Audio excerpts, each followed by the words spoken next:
모든 그리스도인들은 믿음의 경주를 하고 있는 중입니다. 이 믿음의 경주의 출발선은 우리가 예수 그리스도를 믿음으로부터 시작이 되는 것이고, 그리고 이 경주의 결승선은 우리가 죽을 때거나 혹은 예수 그리스도께서 다시 오실 때 이 경주가 끝나게 되는 것이죠. 그러니까 우리들은 지금 한창 결승선을 향해서 열심히 지금 믿음의 달리기를 하고 있는 중입니다. 그런데 이 믿음의 달리기는 그냥 100m 전력 달리기처럼 그냥 온 힘을 다해서 짧은 구간을 향해서 힘차게 달려가는 그런 달리기가 아니라 계속해서 이 아주 먼 거리를 달려가야 하는 마라톤과도 같다고 할 수 있습니다. 이 마라톤 경기를 보시면은 잘 아시겠지만 입고 있는 이 유니폼이 굉장히 가볍습니다. 위에는 이 나시를 입고 밑에는 굉장히 짧은 반바지를 이렇게 입고 있습니다.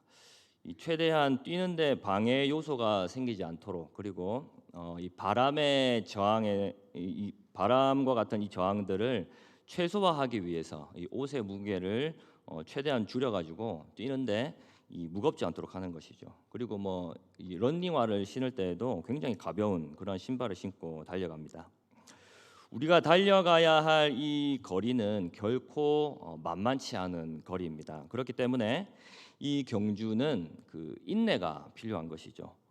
모든 얽매이기 쉬운 이 죄우들을 벗어버려서 몸을 최대한 가볍게 하고 달려가야 하는 것입니다. 먼저 가신 믿음의 선두주자이신 우리 예수 그리스도를 바라보면서 어떻게 인내하시고 그 길을 걸어가셨는지 우리의 시선을 앞으로 예수님의 뒷모습을 바라보면서 그 시선을 고정하면서 우리가 달려가야 하는 것입니다.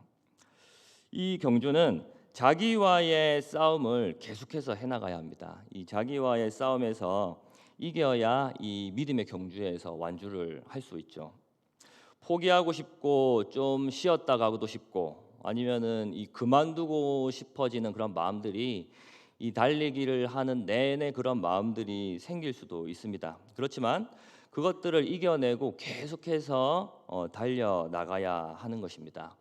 그리고 우리가 가지고 있는 모든 힘을 다해서 이 최선을 다해서 우리가 이 앞으로 나아가야 하는 것입니다. 이 자기와의 이 싸움이라고 하는 것은 바로 우리의 믿음입니다. 우리의 이 믿음 생활은 하나님을 알아가는 이 자기와의 싸움이라고 할 수가 있는데, 내가 이 믿음의 길을 걸어가는 동안에는 계속해서 하나님을 알아가고, 그래서 어제보다 오늘이 더 하나님을 더 많이 알고, 그리고 오늘보다 더 내일이 더 하나님을 알아가는 그러한 우리의 믿음이 되어야 하는 것이죠. 그래서 매일의 삶 속에서 우리는 하나님을 조금이라도 더 알아야 하는, 더 알아가는 그러한 작업들이 계속해서 우리 안에서 일어나야 된다고 하는 것입니다. 이것이 바로 자기 자신과의 싸움입니다. 자기 자신의 하나님을 알고 싶지 않은 마음, 하나님을 의지하고 싶지 않은 그런 마음들을, 옛사람의 그런 모습들을 계속해서 억눌러 가면서 더욱더 우리가 우리를 향하신 그 하나님의 이 사랑을 계속해서 깨달아가는 것이죠. 그것이 바로 자기 자신과의 이 싸움이고 바로 우리의 믿음입니다. 이 작업이 계속해서 우리 안에서 일어날 때에 우리는 이 믿음의 이 경주에서 낙마하지 아니하고 넘어지지 아니하고 계속해서 달려 나갈 수가 있는 것입니다.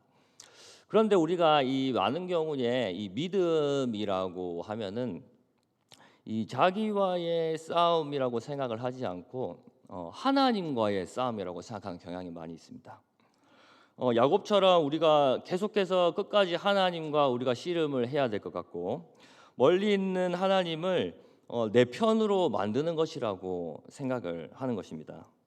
그래서 우리 하나님은 자꾸 우리에게 안 주려고 하고, 우리는 하나님으로부터 믿음으로 계속해서 이 안 주려고 하나님을 설득해서 하나님으로부터 자꾸 우리가 얻어내려고 한다고 하는 것이라고 생각을 하는 것이죠.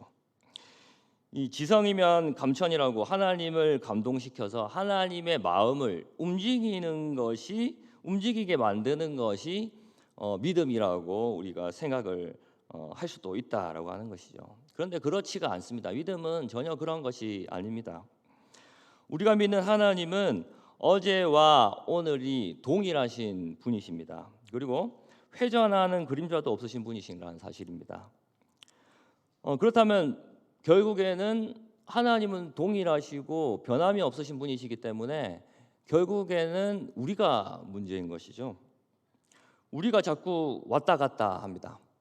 그리고 우리의 감정의 기복과 또한 상황의 이 여건에 따라 가지고 계속해서 우리가 이 생각이 막 달라지는 것입니다. 그래서 이 믿음이 바로 이 자기 자신과의 싸움이라고 하는 것이죠. 하나님을 알아가는 자기와의 싸움. 우리는 부단하게 이 말씀과 이 기도를 통해서 우리의 삶에 역사하시는 하나님을 경험하면서 우리 하나님이 어떠한 분이신지 계속해서 우리는 알아가야 합니다.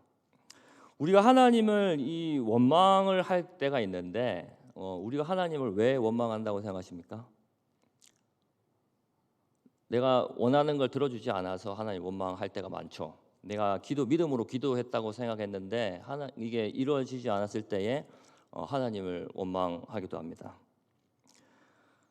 이 하나님을 원망하는 이유는 바로 우리가 하나님을 이해하지 못해서 그렇습니다. 왜 하나님은 나의 요구를 들어주지 않습니까? 왜 하나님 나에게 이러한 일을 겪게 만드십니까? 내가 나름대로 교회에서 봉사도 열심히 하고 열심히 주님의 일을 하고 있는데 왜 나한테 남들이 보기에 믿음이 좋다고 나를 평가를 하고 나도 믿음이 좋다고 생각하고 하나님 보시기에 기뻐하는 삶을 살아가고 있다고 내가 생각을 하고 있는데 왜 나에게 이러한 힘든 고난을 겪게 하십니까? 이제 이렇게 우리가 하나님을 원망할 수가 있는 것이죠. 그것은 바로 우리가 하나님을 제대로 알지 못하기뿐만이 아니라 우리의 이 보상 심리가 있기 때문입니다. 우리가 이렇게 열심히 하면 하나님 앞에서 열심히 기도하거나 아니면 또 열심히 예배 자리에 참석하거나 아니면 열심히 우리가 교회에서 열심히 봉사를 하고 섬긴다면 하나님께서 우리의 모습을 기뻐하시고 우리를 기뻐하여 주셔서 우리에게 많은 것을 주실 것이라고 생각을 하는 것입니다. 이러한 보상 심리를 통해서 우리는 하나님한테 자꾸 무언가를 받으려고 한다라고 하는 것이죠. 그래서 내가 하나님으로부터 내가 받을 것에 대한 내가 생각하는 어떠한 기대하는 바가 있는데 이것에 미치지 못할 때에 바로 이 하나님께 우리가 원망을 하는 것입니다. 그런데 우리가 믿는 하나님에 대한 우리가 하나님을 믿는데 이 하나님을 믿을 때에 바로 이 전제 조건이 있습니다. 이 전제 조건이 무엇이냐면 바로 하나님은 선하시다라고 하는 것이죠. 하나님은 선하시고 또한 우리를 사랑하신다는 것입니다. 또한 하나님은 완전하셔서 절대로 실수가 없으시다라고 하는 사실인 것입니다. 우리가 믿는 하나님이 바로 이러한 분이라고 하는 것을 우리가 절대로 잊어먹으면 안 된다는 것입니다. 하나님 우리를 사랑하시고 선하신 분이십니다. 그리고 완전하셔서 절대로 실수가 없으신 이 분이신데 우리가 하나님을 원망할 수가 있겠습니까? 원망할 수가 없는 것이죠. 이 사실을 우리가 부정하지 않고 계속해서 하나님을 발견하고 알아가고 그 하나님을 붙잡고 앞으로 계속해서 나아가는 것이 믿음이라고 하는 것입니다. 그래서 이 믿음은 바로 이 자기와의 싸움이다라고 하는 것입니다. 왜냐하면 하나님은 동일하신 분이시거든요. 하나님은 변함이 없으신 분이십니다. 하나님은 계속해서 앞으로도 지금까지도 선하셨고 지금까지 또 계속해서 완전하셨고 앞으로도 선하시고 앞으로도 계속해서 우리를 사랑해 주실 분이시기 때문이죠. 그러한 분이시기 때문에 우리는 그 하나님을 계속해서 알아가고 그 하나님을 나의 삶 속에서 발견하고 그 하나님을 계속해서 앞으로 붙잡고 계속 앞으로 나아가는 것이죠. 그게 믿음이라고 하는 것입니다. 하나님을 원망하고 싶은 마음이 생기더라도 그것들을 계속해서 싸워서 내려놔야 합니다. 그렇게 믿음을 가지고 살기 위해서는 이제 인내가 필요한 것입니다. 이 믿음은 자기와의 싸움인데 이것은 끝까지 우리가 이 믿음을 놓치지 않고 살아가려면 인내가 필요한 것입니다. 이 고난은 사실 믿는 자나 믿지 않는 자나 모든 사람의 인생 속에서 없을 수가 없습니다. 그러니까 인생은 그냥 고난을 동반합니다. 인생과 이 고난은 계속해서 같이 평생 따라가는 것이죠.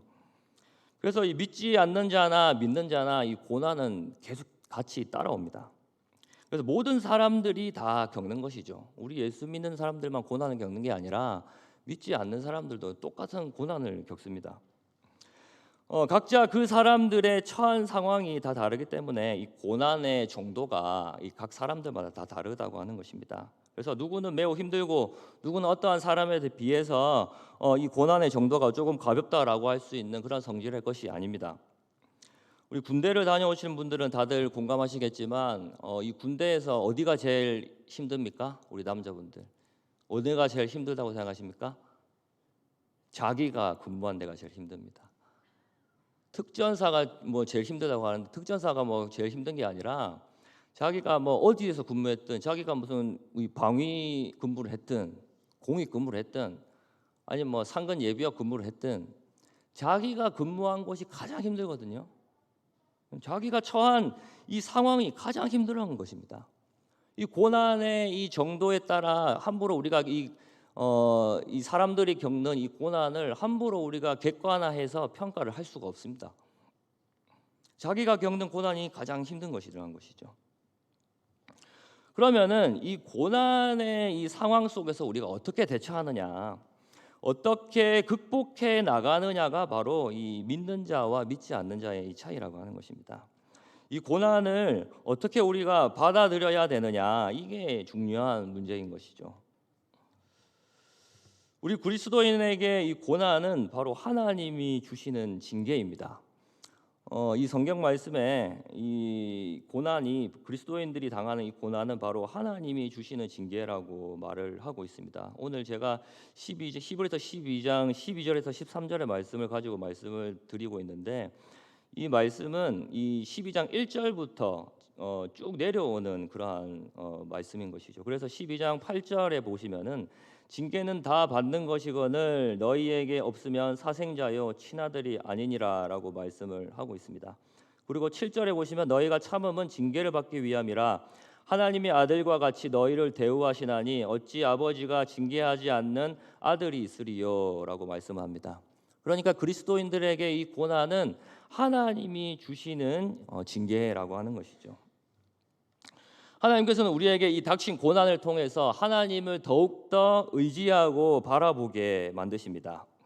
이 징계는 올바른 길을 갈 수 있도록 매를 대시는 것입니다. 이것은 이 징계라고 하는 이 헬라어 단어는 아버지와 아들 사이에서 매를 대는 이 단어에서 유래가 되었습니다. 그래서 이 징계라고 하는 것은 아버지와 아들 사이에서만 성립된다고 할 수가 있는 것이죠. 아버지가 아들이 잘못했을 때에 매를 대어 가지고 올바른 길로 갈 수 있도록 매를 때려서 징계를 해주는 것, 벌을 주는 것. 이게 바로 하나님이 주시는 징계와도 같은 의미다라고 하는 것입니다. 그래서 이 8절에서 말씀합니다. 징계는 다 받는 것이거늘 너희에게 없으면 사생자요 친아들이 아니니라. 그러니까 하나님 아버지께서는 우리를 사랑하여 주셔서 우리를 사랑의 매를 주시는 것이다라고 하는 것이죠. 그래서 우리가 이 믿음의 경주에서 한창 열심히 달려가고 있는데 이 장애물에 걸려서 막 넘어졌을 때 다시 일어나서 달릴 수 있도록 하는 그런 사랑의 매라고 하는 것입니다. 우리는 이 고난 속에서 우리가 겪는 이 고난의 이 상황 속에서 우리는 하나님의 이 사랑을 발견해야 하는 것입니다. 그래서 이 어떤 유명한 목사님은 이 고난과 이 징계를 뭐라고 표현을 했냐면 하나님의 은혜의 이 확성기다라고 말씀을 하기도 했습니다. 그러니까 이 고난 속에서 우리를 향하신 하나님의 사랑을 더욱더 크게 알 수 있는 시간이 된다라고 하는 것이죠. 그렇기 때문에 우리는 이 고난 속에서 우리가 피곤해하고 영적으로 탈진해 버리면 안 되는 것입니다. 이 징계라는 이 고난 자체가 당장에는 우리에게 기쁨이 아니라 슬픔만을 주는 것 같지만 결국에는 우리로 하여금 더 힘을 내서 하나님 아버지를 더욱더 바라보게 하고 우리의 믿음이 더욱더 굳건하게 만드는 하나님의 사랑인 것임을 우리가 깨달아야 한다라고 하는 것입니다.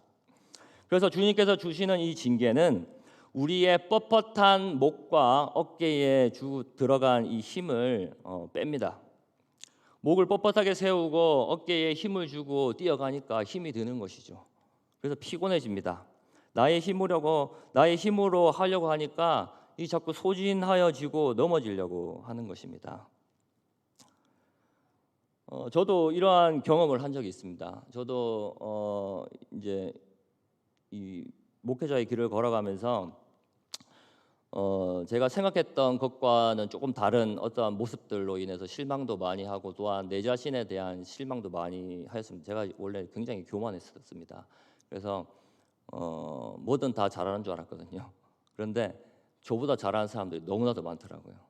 목회자 길을 걸어가면서 저의 교만을 하나님이 계속해서 꺾어 나가셨는데 저의 교만을 꺾어 가시는 그 하나님의 이 과정 속에서 제가 현실적으로 이 하나님 말고 어떻게 기대하고 있던 부분들이 있었습니다. 그래서 제가 그 현실에 대한 부분에서 이 기대하고 있던 부분들로 하여금 하나님을 온전히 의지하지 못하게 되었던 것 같아요. 지금 생각해 보면. 그래서 제가 기대하고 있던 것들을 하나님께서 철저하게 무너뜨려 버리시는데 정말 하나님께 온전히 의지할 수밖에 없게 하나님 상황을 만들어 가셨습니다. 그러니까 제가 만약에 그 기대하고 있는 것들이 아직까지 그것들이 온전한 상태로 남아 있었다면 제가 더 하나님께 간구하고 더 하나님을 의지하는 삶을 안 살았을지도 모릅니다. 결국에는 목회자의 길은 계속 걸어갔을지도 모르지만 이 사역자의 길을 걸어가면서도 온전히 하나님을 의지하지 않았을 수도 있을 것 같아요. 지금 생각해 보면. 그런데 하나님은 저의 그러한 교만한 부분들을 철저하게 다루시면서 하나님을 온전하게 하게 만드시는 것들을 제가 하나님의 이 인도하심을 제가 보고 깨닫게 되었습니다. 그래서 내가 가지고 있는 어떤 이 뻣뻣한 목을 힘을 빼게 만드시는구나. 어깨에 들어가 있는 이 쓸데없는 이 나의 힘을 빼버리시는구나라고 하는 것을 제가 경험하게 되었습니다. 그래서 더욱더 이 하나님을 알아가게 되었습니다. 근데 이게 이 현실에서 이 기대했던 것들이 무너지는 이 아픔은 참 안 겪어본 사람들은 모르죠. 각자의 삶 가운데서 이게 굉장히 뼈 아프고 이 가혹한 이 현실로 이제 다가오게 되는데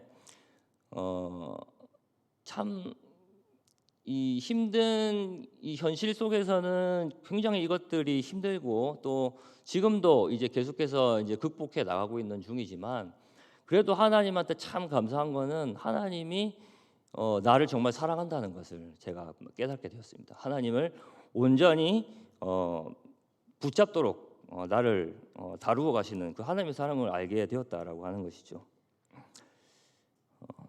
우리의 믿음이 무엇이라고 했습니까? 바로 이 하나님을 알아가는 자기와의 싸움. 네, 그래서 우리가 하나님을 알아가면 알아갈수록 우리가 하려고 하는 우리의 힘으로 하려고 하는 것들이 줄어드는 것입니다. 그래서 우리는 이 믿음의 이 여정 속에서 쓸데없는 이 힘을 빼고 오히려 믿음의 경주를 잘 달려나갈 수 있도록 우리의 이 손에 힘을 줘서 힘차게 손을 씩씩하게 저으면서 우리의 무릎에 더 힘을 주어서 힘차게 뛰어가야 합니다. 사랑하는 성도 여러분, 이 고난 속에서 이 비틀거리며 주저앉으려고 하지 말고 포기하지 않으시는 저와 여러분들 되시기를 바랍니다. 이 모든 것이 끝난 것처럼 생각하지 말고 이 고난 속에서 선하게 인도하실 주님을 바라보시기를 주님의 이름으로 축복합니다. 피곤한 이 손은 이 12절에서 나오는 이 피곤한 손은 맥 빠진 손을 말합니다. 그러니까 믿음의 결심이 약해지는 것을 말하는 것이죠. 그리고 이 연약한 무릎은 더 이상 뛰지 못하고 걷지 못해서 중단하고자 할 때 나타나는 현상입니다. 이 두 가지 모습은 그러니까 이 맥이 빠져가지고 이 지칠 대로 지쳐서 쓰러지고자 하는 그런 모습입니다. 이미 달려가는데 이제 너무나도 내가 달려가지 못하도록 하는 그러한 고난과 역경들이 찾아와서 나로 하여금 계속 이제 그만하고자 하는 마음이 들게 만든다라고 하는 것입니다. 신앙생활을 좀 쉬고자 하는 그런 모습, 또는 올해는 너무 열심히 섬겼다, 그래서 내년에는 좀 쉬어야 되겠다라고 말하는 것 같습니다. 올해 참 우리 교회에 많은 사역이 있었습니다.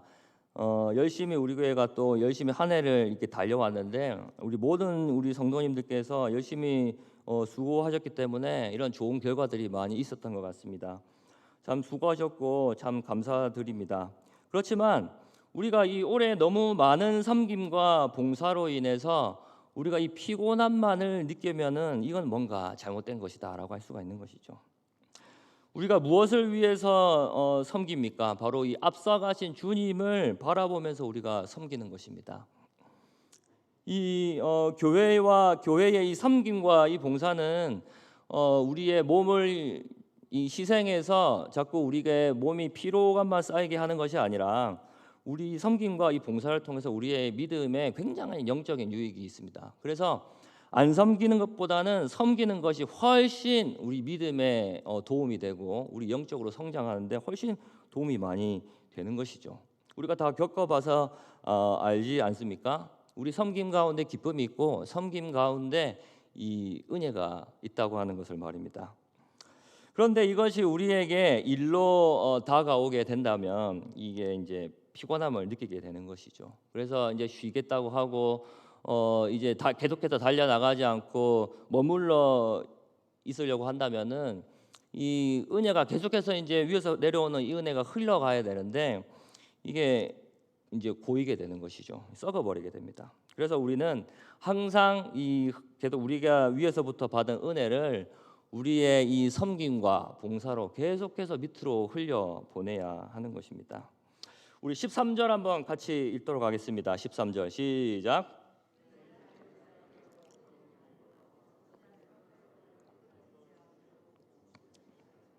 아멘.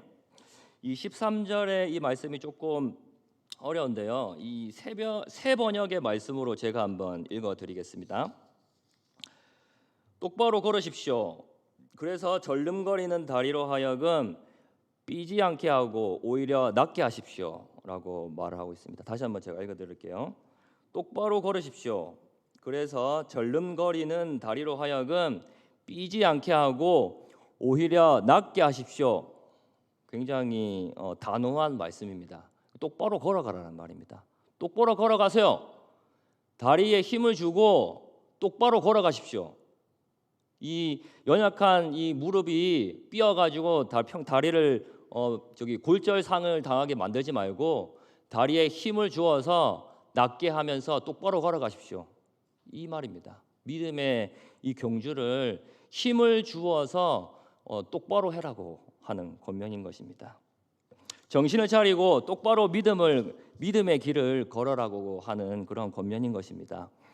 믿음의 생활을 하는데 피곤함을 느낀다면 그 피곤함을 이겨내시기를 주님의 이름으로 축복합니다. 성령께서 주시는 새 힘을 얻으십시오. 말씀과 기도에 더욱 집중하시길 바랍니다. 성령 충만함을 달라고 하나님께 간절히 기도하시길 바랍니다. 그래서 피곤함이 심해져서 영적인 탈진 상태에 이르지 않기를 주님의 이름으로 축복합니다. 이 고침을 받을 수 있는 방법은 바로 성령으로 충만함밖에 없습니다. 그래서 우리의 매일의 삶 가운데 우리가 하나님께 계속해서 기도해야 합니다. 성령으로 충만함을 달라고 계속해서 기도해야 합니다. 우리의 영혼이 계속해서 새롭게 되도록, 리프레시 되도록 하나님으로부터 위에서부터 내려오는 그 은혜를 날마다 누리며 성령의 충만함을 받아 회복과 치유함을 경험하며 믿음의 길을 힘차게 걸어가시는 저와 여러분들 되시기를 주님의 이름으로 축복합니다. 우리 같이